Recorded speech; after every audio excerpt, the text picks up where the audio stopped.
When I collapsed at work, the doctors called my parents, but they never came.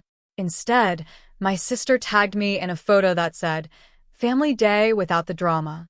I stayed quiet then, but when they called me begging for help days later, I decided to give them something they'd never forget. Before diving into the story, comment where you're watching from and don't forget to subscribe so you won't miss the latest stories.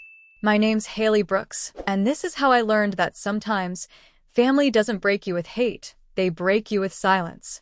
That Monday morning felt like any other. I was running late, balancing a coffee in one hand and my laptop in the other, pretending I wasn't exhausted from another night spent working overtime. My boss had warned me that I was burning out, but I brushed it off. I thought if I just pushed harder, maybe my parents would finally be proud. They weren't. At 11:43 a.m., I was standing by the copier when my vision went dark around the edges. My heart raced, my ears rang, then nothing. The next thing I remember is waking up in a hospital bed, the fluorescent light stabbing my eyes and four digging into my arm. A nurse leaned over me. "Hey, sweetheart. You're okay. You collapsed at work. We called your parents. They should be here soon."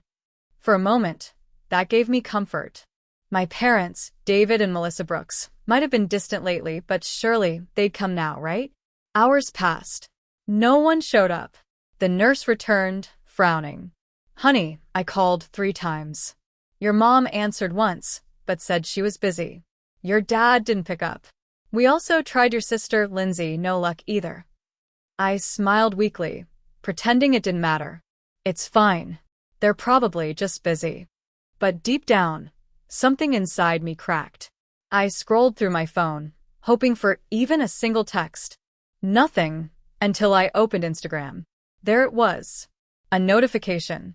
@Lindsay Brooks tagged you in a post. My hands trembled as I tapped it open. It was a bright photo. My sister, my parents, and my younger brother Evan smiling at a park picnic table. Balloons, barbecue, matching shirts. The caption read, "Family Day, without the drama, 2 hearts, #good vibes only." I stared at it until the room blurred again. My family had gone out together while I was lying in a hospital bed. And they tagged me like some kind of cruel joke. That moment, it hurt more than collapsing ever did.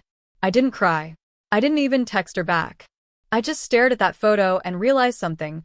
I didn't have a family anymore. 2 days passed. No visits. No messages. My coworkers checked in more than my own parents did. Even my boss, the same one who scolded me for working too hard, sent flowers. But my family? Silence. When the doctor finally said I was stable enough to leave, I asked him if I could take an Uber home instead of waiting for someone to pick me up. He looked surprised but agreed.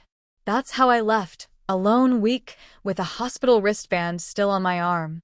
When I got home, my phone started buzzing nonstop. 74 missed calls. My father's name flashing again and again. Then one text message at the top of my screen made my stomach drop. "We need you. Answer immediately." My first thought? Something's wrong. Maybe mom got sick. Maybe Evan was in an accident. Despite everything, I panicked and called back instantly. Dad picked up on the first ring.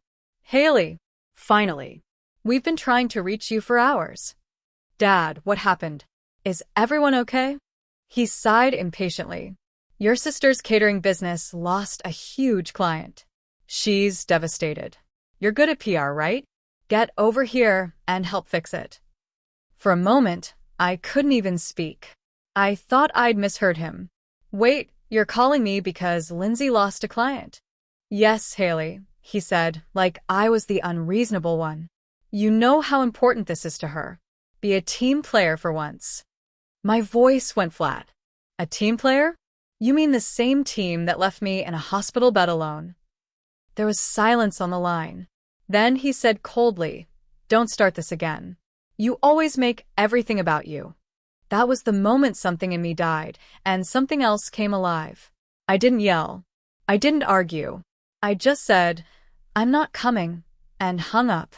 As I sat there in the quiet of my apartment, still hooked to half-healed 4 marks and weak legs, I realized something important. They only needed me when it benefited them. And that's when I decided. If my family thought I was the drama, I was about to show them what real drama looked like, the kind that didn't end with tears but with consequences. I didn't sleep that night. I just sat on my couch, staring at the wall, thinking about that hospital room and the Instagram post. Every word, every emoji from Lindsay's caption burned into my memory. Family day without the drama. For 28 years, I'd done everything to keep that family together. I covered Evan's rent when he blew his savings. I helped Dad fix his taxes when he messed up the numbers. I even spent 3 months designing a logo for Lindsay's catering business, for free. And they still treated me like an inconvenience. But this time, something in me had shifted. I wasn't going to yell or cry or beg for their attention. This time, I was going to teach them what it felt like to be invisible. The next morning, I got a text from Lindsay. Lindsay, Dad said you're being dramatic again. Can you just help me fix this mess? It's business, not personal. I stared at it for a while before replying. I'll think about it. But in truth, I already knew my answer. I wasn't helping her fix anything. I was going to make sure she finally understood what it feels like when everything you've built starts to fall apart and no one shows up for you. I started by gathering information. Lindsay's catering company, Sunset Bites, was small but growing. She'd recently landed a contract to cater for a local influencer's wedding, her big break. Apparently, the client had pulled out last minute, blaming Lindsay's unprofessional behavior. I remembered helping her draft emails once, so I still had access to her shared Google Drive. Old habits die hard. I'd never logged out. Inside the folder, I found her client lists, invoice drafts, and even a folder labeled backup quotes. It didn't take long to see what had gone wrong. She'd promised services she couldn't deliver and tried to overcharge her client. Classic Lindsay, charming but careless. I thought about sending her a warning, maybe telling her to apologize before her reputation spread. But then I remembered lying in that hospital bed, checking my phone for a text that never came. So instead, I decided to let things play out. Over the next few days, rumors started circulating online. The influencer who canceled on her had made a TikTok about a catering company that ghosted her and ruined her event. It didn't name Lindsay directly, but people figured it out. Within a week, Lindsay's 5-star Yelp rating had dropped to 2.4. Dad called me again. I didn't answer. Mom texted, "This is your chance to prove you care about your sister. Don't be selfish." I laughed out loud at that one. Selfish. That's what they called me for wanting the bare minimum: love, effort, concern. So I did something I'd never done before. I went completely silent. No calls. No replies. No explanations. Instead, I focused on myself for the first time in years. I went back to work, started eating properly, even joined a local support group for people with toxic families. Listening to others talk about the pain of always being the fixer made me realize I wasn't alone. I was just finally waking up. Then, 2 weeks later, I ran into one of Lindsay's old employees at a cafe. Her name was Maya, and she'd always been kind to me during events. She looked relieved to see me. "Haley, I was hoping I'd bump into you. You've heard about Lindsay's business, right?" I nodded carefully. "A little. She's been awful to everyone. She's blaming her staff for losing clients. Half the team quit last week." I pretended to be surprised. "Really? That's rough." Maya sighed. "You were always the only one she treated decently. I wish you ran the place instead. You're actually organized." That comment hit differently. I wasn't after Lindsay's downfall for ego. But hearing that someone else saw what I saw, that I was capable, lit a fire in me. That night, I opened my laptop and started something new. A small event coordination business of my own. I called it Second Sun Events. Quiet name, professional design, clean website.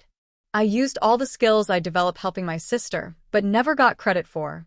Within a month, I landed my first 2 clients, both referrals from people Lindsay had lost. It wasn't revenge yet. Not the kind they'd notice. But it was mine, a start.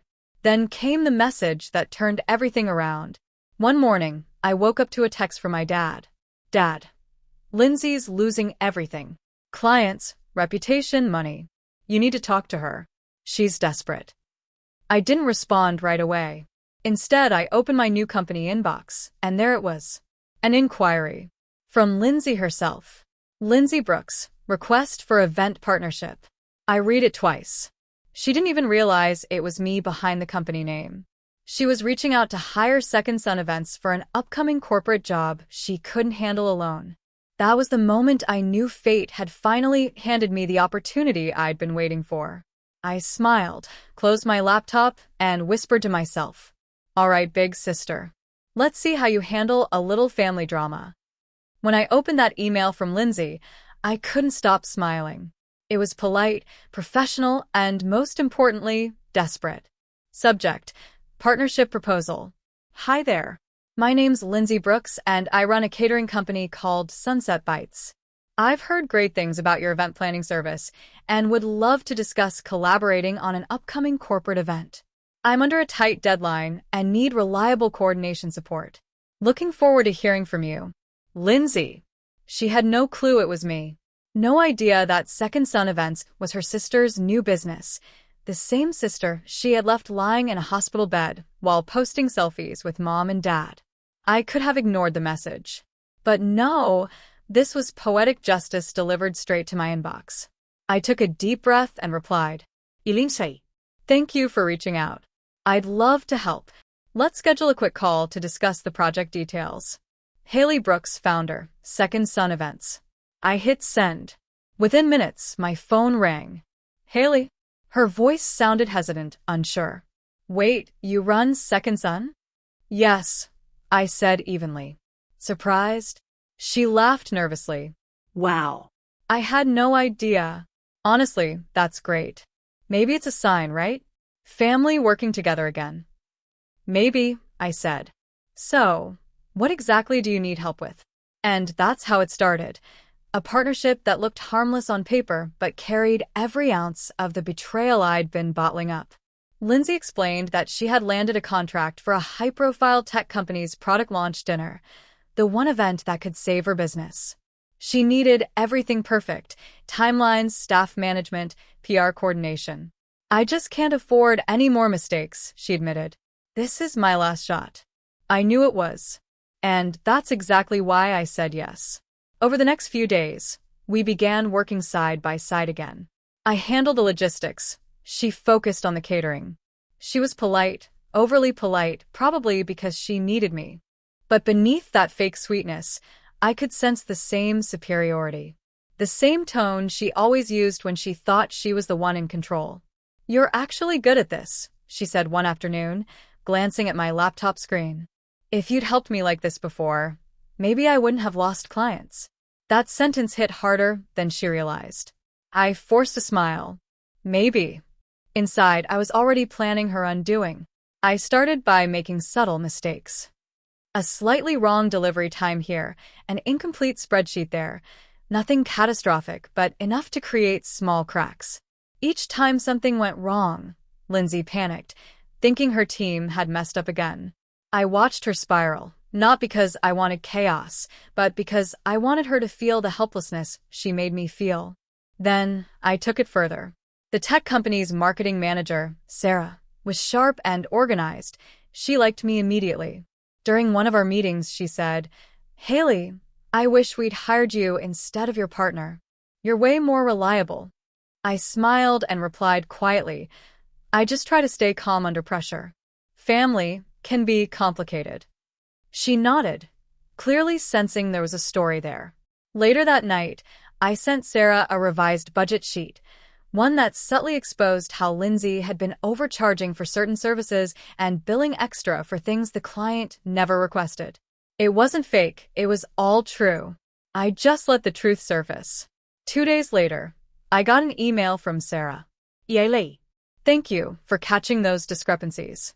We'll handle this internally. Appreciate your honesty." The next morning, Lindsay called me, her voice trembling. "Haley, they found errors in my invoices. They think I was trying to scam them. I swear I didn't mean to overcharge. I just copied the format from before." "Wow," I said softly. "That's bad, Lindsay. You should probably talk to them directly, be honest, like I always tried to be."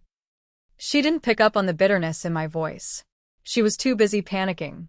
The day of the event arrived. It was a beautiful setup. White tablecloths, floral centerpieces, soft jazz in the background. Everything looked perfect. Except Lindsay. She was running around like her nerves were on fire. Every little thing went wrong. The main dish came out undercooked. One of the servers spilled a drink on the client's rep, and when she tried to give a speech thanking everyone, her microphone died halfway through. I didn't have to lift a finger. It was like karma was running the show. At one point, she pulled me aside, whispering sharply, "Haley, this is a disaster. Can you help me fix this?" I looked at her, really looked at her, the confident, perfect sister who had laughed while I was left alone to recover in a hospital bed. And I said, quietly but firmly, "I can't, Lindsay. I'm just the coordinator. You're the boss. Remember?" She blinked, confused. "What does that mean?" "It means," I said, "I'm not here to save you anymore." Then I turned and walked away. By the time the event ended, the client had already decided to cut ties with Sunset Bites. Sarah thanked me privately for my professionalism and mentioned that they'd love to work with Second Sun events again, exclusively. Lindsay stood outside the venue in tears, arguing on the phone with our dad. I didn't need to hear the words. I knew exactly how that conversation went. I drove home in silence that night. No music, just the soft hum of the car and the realization that my revenge had been quiet, clean, and complete. For the first time in years, I didn't feel small. I didn't feel like the invisible one. I felt free. 2 days after the event disaster, my phone rang. It was my father. I stared at his name flashing on the screen. The same man who didn't show up when the hospital called. The same man who had called me dramatic when I refused to help Lindsay. For a moment, I almost ignored it. But something in me said, "Answer it." I swiped the call open. "Haley," he said, his tone cold and clipped. "What did you do?" "Excuse me?"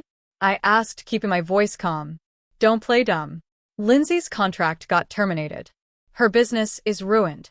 The client said her partner exposed her. That partner was you, wasn't it?" I smiled to myself. I didn't expose anyone. I just told the truth when asked. He scoffed. "You've always been jealous of your sister. You couldn't stand seeing her succeed." My chest tightened, not from guilt, but from disbelief. After everything, he still didn't see it. "Jealous," I repeated softly.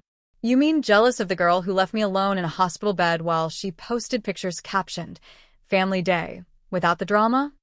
That's what this is about, Dad. Not jealousy. It's about finally being done with your selective love. There was silence. Then he said coldly, "Your mother and I are disappointed in you." For the first time in my life, I didn't care. "I figured," I said. "You've been disappointed in me for years." Then I hung up. That night, Lindsay showed up at my apartment. No call, no warning, just a hard knock on the door. I opened it and froze. She looked nothing like her Instagram perfect self. Her hair was messy, eyes red from crying, voice trembling. "Haley, please. I just need to talk." I stepped aside silently. She walked in, clutching her phone like a lifeline. "Everything's gone," she said, voice cracking. "They canceled all my upcoming contracts. My reputation's destroyed. Dad's furious. I don't even know how to start over." I crossed my arms. "That's rough." She looked at me sharply. "Don't do that. Don't pretend you don't care." "I used to," I said quietly.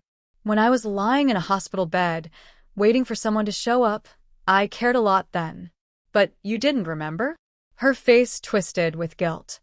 "Haley, I didn't know it was that serious." I cut her off. "You knew enough to post a picture that said Family Day without the drama. You knew enough to make me feel like a burden. So, don't tell me you didn't know." Tears welled up in her eyes. "I was wrong, okay? I was stupid. I thought you were just overreacting. I didn't think you'd actually—" "What?" I said sharply. "Collapse? End up in a hospital? Be alone? That's the problem, Lindsay. You never think about anyone but yourself." She opened her mouth, then closed it again. The silence between us was thick. Finally, she whispered, You did this to me, didn't you? I met her eyes and didn't look away. I didn't make you overcharge clients. I didn't make you lie to them. I didn't make you treat people like they existed to serve you. You did that all by yourself. She stared at me, tears spilling now. You wanted revenge. Yes, I said simply. But not the kind that ruins your life, just the kind that makes you understand what it feels like to be forgotten. She sank onto the couch, shaking her head. You got what you wanted. You won. Congratulations. I leaned against the counter, watching her quietly. It's not about winning, Lindsay. It's about peace. I stopped expecting you or mom or dad to care. And for the first time, that doesn't hurt anymore. She looked up at me, defeated. Dad says I should cut you off completely. He says you're toxic. I almost laughed. Of course he did. Because I finally stopped being useful. For a long moment, neither of us spoke. The only sound was the hum of my fridge and the faint traffic outside. Then Lindsay stood up. I hope you're happy. I am, I said softly. For the first time in years. She hesitated at the door. You'll regret this someday, Haley. I met her gaze. Maybe. But at least I won't regret trusting the wrong people anymore. She left without another word. Later that night, I sat on my balcony with a cup of coffee, the city lights flickering below me. My phone buzzed, a text from Mom. Mom, we heard what you did. You've humiliated your family. Don't bother coming home for Thanksgiving. I typed back. Me, don't worry. I wasn't planning to. Then I blocked her number. I thought I'd feel guilty. But instead, I felt lighter, like I'd finally dropped a weight I'd been carrying for years. For once, I didn't care about their approval, their validation, their love. I cared about me. And maybe that was the best revenge of all. 6 months passed. Winter had arrived early that year, coating the city in soft layers of white. I used to hate the cold. It always reminded me of that hospital room, the sterile air, the loneliness. But this winter felt different. For the first time, I wasn't waiting for someone to check on me. I wasn't hoping for an apology that would never come. I was finally at peace. After Lindsay's meltdown, the family group chat went silent. No calls, no texts, not even birthday wishes. It was like I had never existed, erased completely from their perfect family image. At first, that silence was deafening. But slowly, it became comforting. I stopped checking social media, stopped scrolling through my sister's curated happiness, stopped torturing myself with what-ifs. Instead, I poured everything into my work, the real kind of work. When I returned to the office after my medical leave, my boss called me into his office. He smiled and said, Haley, I'm glad you're back. You handled the project chaos better than anyone could. We'd like you to lead the next campaign. That campaign turned into one of the biggest wins of my career. And soon I got promoted senior manager, better pay, and my own team. The same week, I bought myself a car. Not to impress anyone. Not to show off. Just because I could, and because I deserved something that was mine. One quiet evening, I got a call from an unknown number. I almost didn't pick up, but something told me to answer. It was my mother. Her voice was shaky, distant, not angry this time, but worn down.